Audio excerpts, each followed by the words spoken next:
The Philippines has been shaped not just by presidents, revolutions, or heroes, but by lawmakers whose ideas rewired the nation from the inside out. For more than a century, the Senate has been the battleground where debates turned into reforms, and where a single law could change the lives of millions. I know this much about the Philippines. Our people work hard, they hustle, they sacrifice, because all anyone wants is a fair shot at a decent life.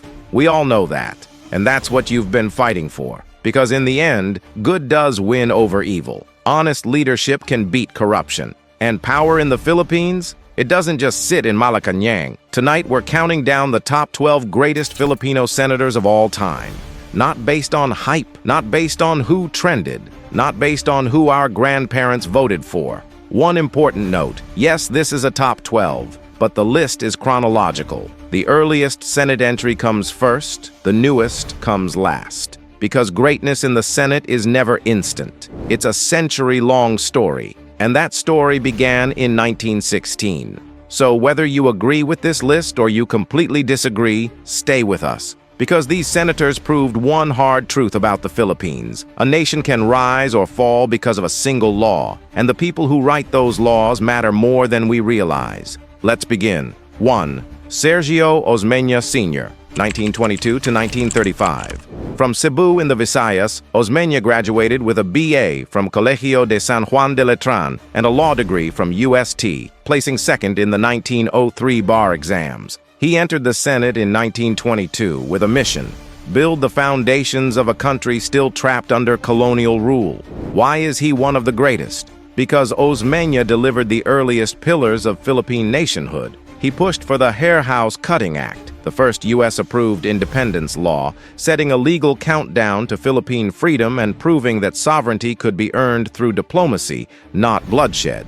Then came his biggest victory, the Tidings-McDuffie Act, which created the Commonwealth of the Philippines. This law reorganized the entire government, established a Filipino executive and legislature, and mapped out the country's path to full independence. Calm, strategic, and unshakable, Osmeña didn't just serve in the Senate, he helped shape the Philippine Republic itself. 2. Juan M. Sumulong, 1925 to 1931, 1934 to 1935.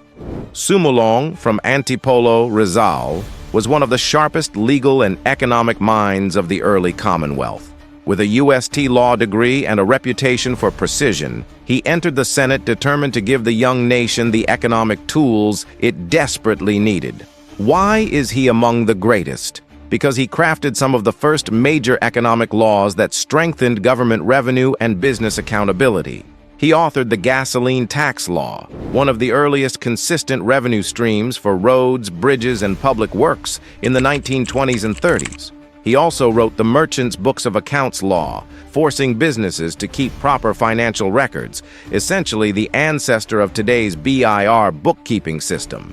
Disciplined, analytical, and always understated, Sumulong built the economic backbone of a country still learning how to stand on its own. 3. Jose P. Laurel, 1925 to 1927. From Tanawan, Batangas, Laurel carried one of the strongest academic resumes in Philippine political history. UP Law, UST Master of Laws, and a Doctor of Juridical Science from Yale University. Why is he in the top 12? Because Laurel reshaped the country's entire justice system. He championed a major reorganization of the judiciary, clarifying its structure, strengthening judicial powers, and professionalizing the courts. His reforms became the model for how Philippine courts still operate today. Brilliant, disciplined, and world-class in training, Laurel raised the Senate's intellectual standard and proved that nation-building starts with a strong legal foundation. 4. Lorenzo M. Tañada, 1947 to 1971. From Gumaca, Quezon, Tañada studied at UP and Harvard, entering the Senate with academic sharpness, moral courage, and fierce nationalism. Why is Tañada one of the greats? Because he used the Senate to defend workers, protect civil liberties, and demand genuine independence. He pushed laws that strengthened labor rights at a time when unions were vulnerable and easily silenced. Fearless, principled, and incorruptible, Tañada showed that one courageous senator could stand against presidents, generals, and foreign powers, and still prevail. 5. Arturo M. Tolentino, 1957 to 1972, 1992 to 1995. From Tondo, Manila, Tolentino was a legal prodigy, UP law valedictorian, bar top-notcher, UST doctorate holder, debating champion, and early civil law expert. Why is he among the top 12? Because Tolentino helped shape the core laws that still govern the Philippines today. He played a major role in drafting and defending the Civil Code, the foundation of Philippine family law, property law, and contract law. And in foreign policy, he championed the archipelagic doctrine, declaring that the waters around and between Philippine islands, including the West Philippine Sea, are part of one unified territory. This doctrine strengthened the country's maritime claims in international law. Precise, razor-sharp, and relentlessly prepared, Tolentino wasn't just a senator, he was the professor who raised the standards for everyone else. 6. Ferdinand E. Marcos Sr., 1959 to 1965. Born in Sarat, Ilocos Norte, Marcos graduated from UP with honors and topped the 1939 bar exam. Known for his memory, analytical ability, and powerful speaking skills, he quickly earned a reputation as one of the Senate's most formidable debaters. Why is he included in this list? Because his Senate years produced one of the most significant rural reform frameworks in Philippine history. As Senate President, Marcos pushed through the Agricultural Land Reform Code, RA 3844, a law many believed was impossible to pass. It abolished share tenancy, ending a system where farmers surrendered large portions of their harvest to landowners who did none of the work. It protected farmers' tenure, and it created the land bank of the Philippines to help tenants purchase land and escape generational poverty. For countless Filipino families, Marcos's reforms opened the first real doorway to owning the very soil they had farmed for generations. Whatever history would later say about him, his Senate record stands on its own, disciplined, methodical, and laser-focused on rebuilding the country's economic backbone. This is Ferdinand E. Marcos Sr., not just a senator, but a technocrat who reshaped Philippine agriculture and economic policy.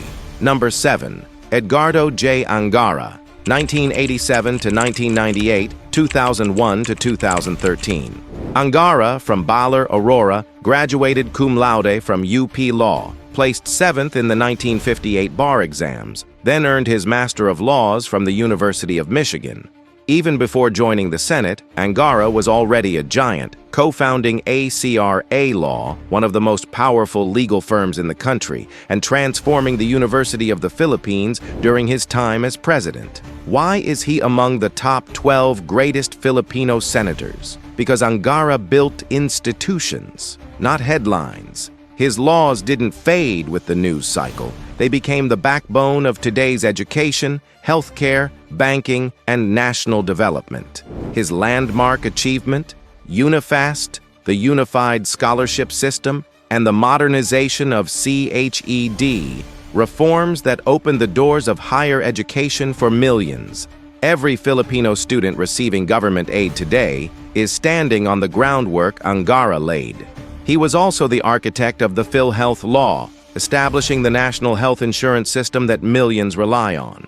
Quiet, systematic, and fiercely capable, Angara was the senator who designed the systems the country still leans on. This is Edgardo J. Angara, not just a senator, but a nation builder whose laws continue to educate, heal, and empower millions. Number 8. Raul S. Roco, 1992 to 2001. Roco, from Naga City, graduated magna cum laude from San Beda Law, topped the 1966 bar exam, and later completed his master's degree at the University of Pennsylvania. Long before stepping into the Senate, he was already known as one of the sharpest legal minds in the Philippines. Why is he on this list? Because Roco wrote laws that empowered ordinary Filipinos, students, workers, women, long before these causes became mainstream. His signature legacy, the Youth in Nation Building Act, which strengthened youth leadership through the Sangguniang Kabataan and institutionalized nationwide youth programs.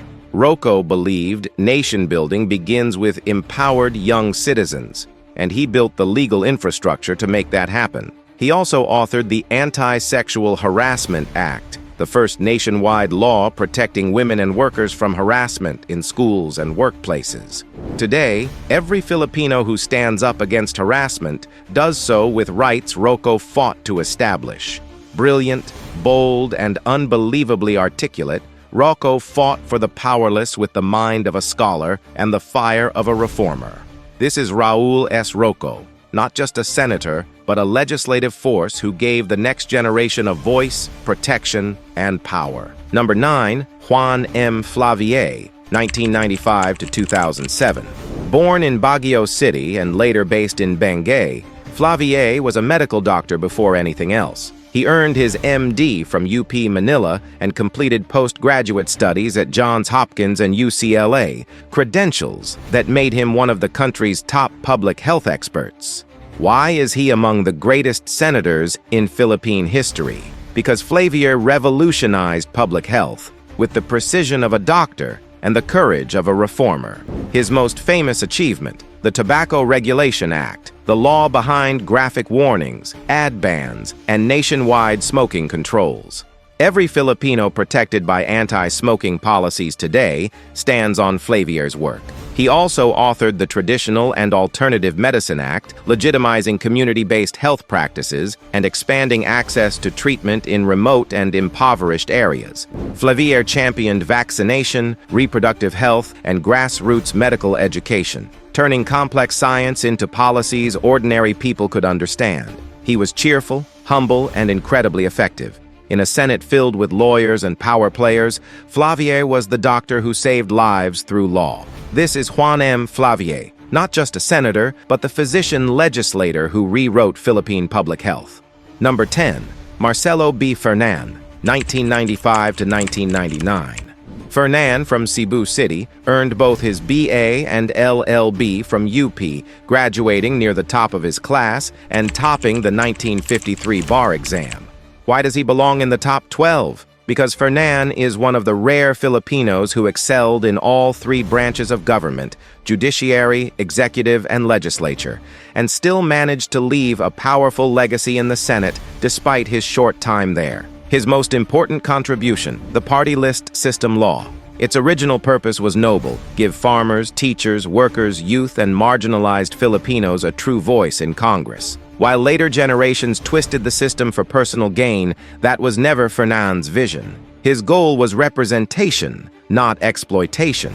He also championed laws strengthening the judiciary, the ombudsman, and the Sandigan-Bayan, critical reforms that fortified the country's fight against corruption at a time when accountability was desperately needed. Calm, precise, and universally respected, Fernan elevated public service with integrity and intellect. This is Marcelo B. Fernan, not just a senator, but a statesman who strengthened Philippine democracy through law. Number 11, Miriam Defensor-Santiago, 1995 to 2001, 2004 to 2016. Miriam from Iloilo City earned her BA in Political Science, magna cum laude, and her LLB, cum laude, from the University of the Philippines, where she was also Best Debater and Best Orator. She later earned her master's and doctoral degrees in the United States, including from the University of Michigan, making her one of the most academically decorated lawmakers the Philippines has ever produced. Why does Miriam Defensor-Santiago rank among the top 12 greatest senators in Philippine history? Because she didn't just join the Senate, she redefined what legislative brilliance looked like. From the moment she stepped inside that chamber, she became its intellectual North Star, feared, admired, unmatched. Her signature victory, the Anti-Red Tape Act, a direct strike at slow, abusive, and corrupt bureaucracy. This law forced government offices to adopt clear procedures, fixed deadlines, and strict accountability rules. Today, every Filipino demanding faster, cleaner public service is standing on a foundation Miriam built. She also fought relentlessly for the reproductive health law, pushing through decades of moral and political resistance so women could access real health care, family planning, and reproductive rights. It remains one of the most impactful social justice laws ever passed in the Philippines. Miriam authored landmark bills on international cooperation, anti-corruption, cybercrime, and judicial reform. Laws that continue shaping policy long after her passing. Her legal brilliance was so respected that she became the first Filipino elected judge of the International Criminal Court. Fiery, fearless, and almost frighteningly intelligent, Miriam didn't just debate. She stormed the chamber like a legal hurricane. This is Miriam Defensor-Santiago, not just a senator, but the legend who turned brilliance into a weapon for the Filipino people. Number 12, Renato Cayetano, 1998 to 2003. Renato Cayetano, born in San Carlos, Pangasinan, and raised in Pateros, was a true product of public schools. He worked his way through college at UP, earning degrees in political science and law, then completed 3 advanced degrees, MPA, LLM, and Doctor of Juridical Science, at the University of Michigan as a DeWitt Scholar, a rare academic feat that marked him early as one of the nation's top legal thinkers. Why is he in the top 12 greatest Filipino senators? Because Cayetano modernized how the Philippines does business, regulates markets, and builds its public infrastructure.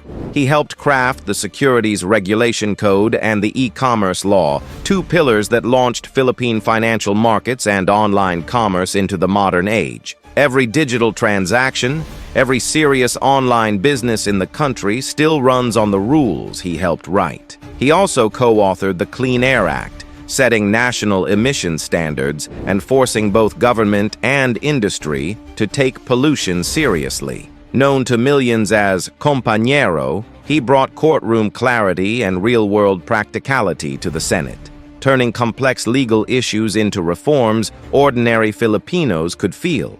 This is Renato Cayetano, not just a senator but a legal reformer who helped build the rules of the modern Philippine economy. And there you have it, our top 12 greatest Filipino senators of all time. 12 leaders, 12 stories of courage, intellect, and nation-shaping influence. They came from different eras, different battles, and different beliefs, but they all left behind laws that continue to shape the lives of millions of Filipinos today. A nation is only as strong as the people who write its laws.